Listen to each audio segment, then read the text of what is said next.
I wish in one of these episodes we just see like a rocket get shot off from like the Mandalorian ship, and it kills all those animals that were in Canto Bight.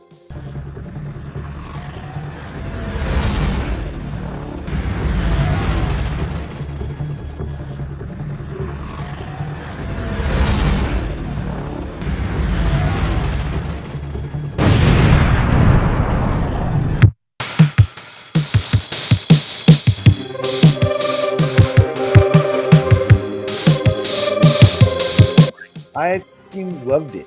Yeah. I loved it. I loved it. I loved it. Did you love it, Ben? Yes. It's literally night and day, and this is I mean, this type of episode, this episode that we've all been kind of expecting out of the show since day one, with Rick Famuyiwa doing this from the first play. I mean, he directed the first episode, and so here we are back again, back to the way the show was originally intended. The way. This is the way. Yeah, exactly. This is definitely the way. No, so yeah, I loved it, Ben. It was a slow burn for me at the right after I watched it. I was like, okay, I know I liked it. It wasn't though I didn't know it was my favorite episode until I talked to you, I think, and then I'm like, no, this is fucking great. Yeah, it's like the first episode, but a step up from that, because you get to meet all these new characters that we thought we were going to meet at the very beginning, right? Or at least that not at the very. We don't have to have them at the beginning. The point is we got to meet characters that we knew were going to be in this type of thing. So yeah, right off the bat, I really like this episode. Tell me your thoughts, please, Ben. I love the story. I love the characters, and that's all we've been asking for. That's all we've been clamoring for this entire time. I love how they were all giving him crap about the ship, and one of the biggest things that stood out for me is that there's a clunkiness piece of metal just flying through space, and you felt that with all the people getting thrown around in the cockpit or in the hull or whatever you want to call it, in the interior of the ship, and having to get thrown around and stuff. And so you're starting to feel like this ship is a real thing. It's a real place. It's a real entity that they're having to go in and be out in the deathly. The dangerous possibilities of space, especially that grid that they looked at. But it is my favorite so far in the series. Everything else was below. I mean, almost every episode I have out of 10, I had below a 5. This definitely jumps back up into the 7 range. First episode was a 6.7. This episode, I probably have to give it a 7.5 or almost an 8. It was literally like, here we are. This is like, I could literally take this episode and leave all of the others. I mean, it was like a film on itself. It was like a fan short film, a super fan short film. No, it was cool to see what's his name, and his name was Ran. He calls him Ran. I was like wondering is it short for Randy or anyway, but that's what he calls him. So the guy that we first have is, of course, our guy from I remember him from Sons of Anarchy. You pointed out that he was in Batman Begins, and I've forgotten about that. Yeah, that's right, he was in there. So this guy's a character actor, though. Like if you watch so many, like randomly, I'll be watching something, and I'm like, oh, there he is. My first note on this show is the Sons of Mandalorian. That's what I felt like when I was watching this. Yeah, like that. They're running a biker gang. I mean, what the hell is going on here? You know what I mean? He's a good actor, and I appreciate that they're putting in quality actors into this. Ben, I'd like to say a super duper hail to Lethal Lightning. Hail Lethal Lightning. Hey, how's it going, sir? I see us in the future together. Mike Zero has seen us in the future together, Lethal Lightning. For future Star Wars content, right? You know, it would be funny. It would be a good character for you to do, because we're always looking for new characters. Anybody wants to play to come on the Big and Ribbit show. I think you should play Mike Zero. Okay, I can get a backwards hat. I can put on a backwards hat and do and that. Then just drop some bullshit Star Wars knowledge. That's a great idea. This one, I think I know that in the newest Palpatine, the newest Episode 9 rumor is that Palpatine says Road Seago to Whore Island. Yes, exactly. Yes.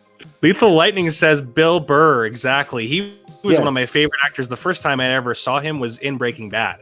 I don't know. That's the first time I ever knew who he was. Some people I know knew who he was from being a comedian. No, Bill Burr. I've always liked him as a comedian.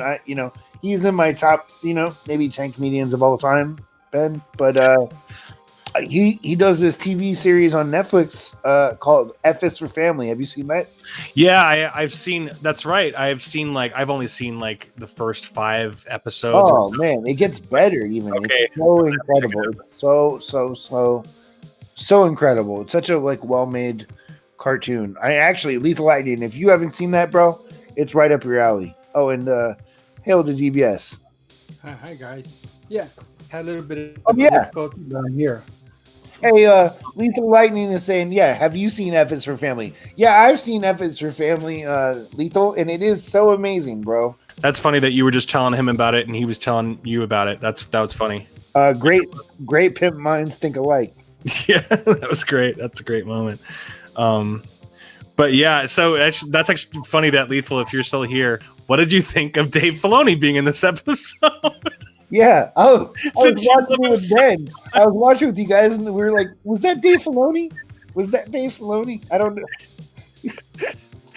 dude. But good for him, right? Wouldn't you put yourself in that shit? Be like, you know what?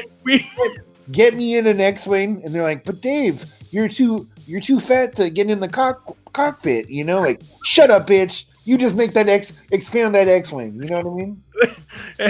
Uh-oh, Lethal's threatening us now. I'll put you through the fucking wall. I have to say, I liked Bill Burr's character in this, but his name is what is it?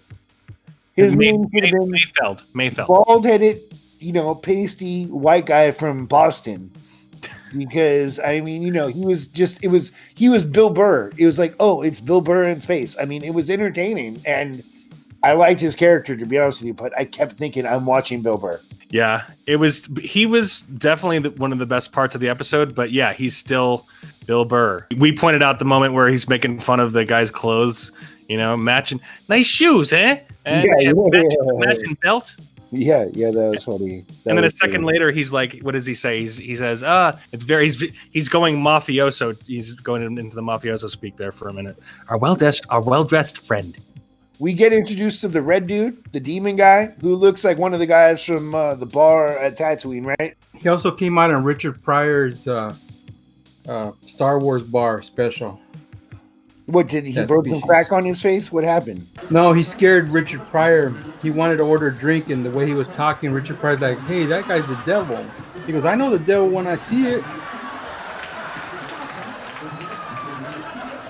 Did you guys in the chat notice this too? I thought that totally the red guy, and then there was the robot guy.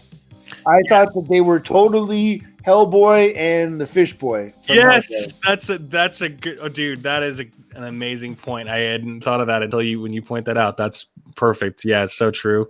Very true. Very true.